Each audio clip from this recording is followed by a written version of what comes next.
હવામાન નિષ્ણાંત અંબાલાલ પટેલે વરસાદની આગાહી કરી છે અને આજથી ચોમાસું આગળ વધશે।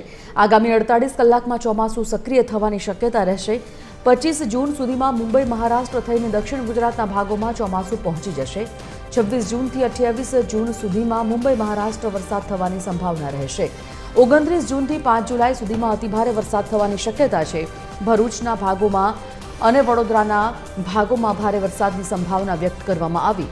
29 થી 5 જુલાઈ વચ્ચે અમદાવાદ ગાંધીનગરમાં પણ વરસાદ આવશે।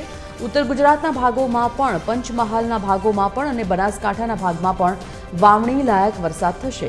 સૌરાષ્ટ્રના કેટલાક ભાગોમાં 3 થી 4 ઇંચ વરસાદ થશે તો જુલાઈ મહિનામાં નદી નાળા છલકાવાની પણ શક્યતા છે।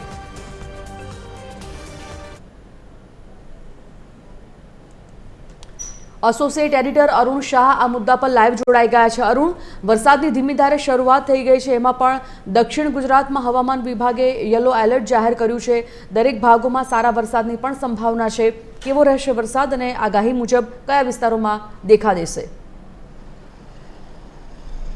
સંજીવની, કેરળથી શરૂ થયેલું ચોમાસું અને અત્યારની સ્થિતિએ જોઈએ તો ખાસ કરીને જે પરિસ્થિતિનું સર્જન થયું છે અને ખાસ કરીને એર સાયક્લોનિક સર્ક્યુલેશનની પરિસ્થિતિ તેમજ વેસ્ટર્ન ડિસ્ટર્બન્સની પરિસ્થિતિ જે સર્જાય છે અને તેના કારણે હાલના તબક્કે જે વરસાદ પડું થાય છે પરંતુ વરસાદ હજી સુધી થયો નથી, એટલે વરસાદ થોડાક સમય માટે હજુ પણ વિલંબ મારે એવી શક્યતા છે। પરંતુ હાલના તબક્કે કહી શકાય કે જે પ્રી મોન્સૂન એક્ટિવિટીના કારણે વરસાદ વરસી રહ્યો છે તેના કારણે અત્યારે છેલ્લી માહિતી જે મળી છે તે પ્રમાણે ગુજરાતના 52 જેટલા તાલુકામાં વરસાદ થયો છે। સૌથી મહત્વપૂર્ણ રીતે આગામી સમયમાં પણ ચોમાસું સારું રહે તેવી શક્યતા પણ હવામાન વિભાગ દ્વારા દર્શાવવામાં આવી છે। ખાસ કરીને જોઈએ તો બપોરના સમયમાં જે તાપમાનનો અનુભવ, અત્યારે જે તાપમાનનો અનુભવ વધુ પ્રમાણમાં તાપમાન રહે છે, એટલે સામાન્ય તાપમાન અમદાવાદ સહિત અનેક મહાનગરો જો જોઈએ તો સામાન્ય તાપમાન રહે છે, એટલે સાધારણ તાપમાન રહ્યું છે। પરંતુ વરસાદની દ્રષ્ટિએ જોઈએ તો સવારના સમયમાં તેમજ સાંજના સમયમાં જે હવામાન છે એ વરસાદી વાતાવરણ રહે તે વરસાદી વાતાવરણ હાલના તબક્કે જામેલું છે।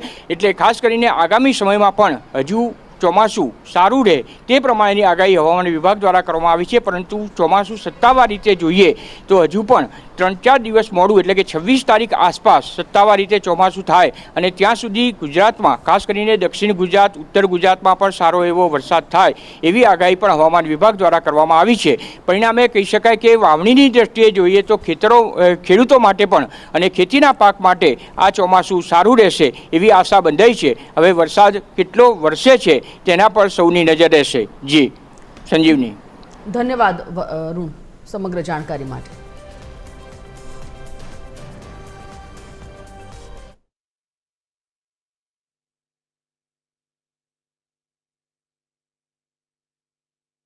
આગામી 48 કલાકમાં ચોમાસું આગળ વધશે। તારીખ 23 થી 25માં ગુજરાતના ભાગો આવરી લેશે, પરંતુ તે પૂર્વે ચોમાસું મુંબઈ મહારાષ્ટ્રના ભાગોમાં થઈને આગળ વધતું જશે અને એમજેઓ લગભગ જુલાઈ માસમાં ભારત સુધી આવવાની શક્યતા રહેતાં લગભગ ભારતના ભાગોમાં પણ જુલાઈની શરૂઆતમાં મુંબઈ મહારાષ્ટ્રના ભાગોમાં ભારેથી અતિભારે વરસાદ થવાની શક્યતા રહે। કેટલાક ભાગમાં પૂર જેવી સ્થિતિનું સર્જન થઈ શકે। દક્ષિણ ગુજરાતના ભાગોમાં પણ ભારેથી અતિભારે વરસાદ થવાની શક્યતા રહે। દક્ષિણ સૌરાષ્ટ્રના ભાગોમાં પણ લગભગ જુલાઈની શરૂઆત સુધીમાં કેટલાક ભાગમાં ભારેથી કોઈ ભાગમાં અતિભારે વરસાદ થવાની શક્યતા રહે।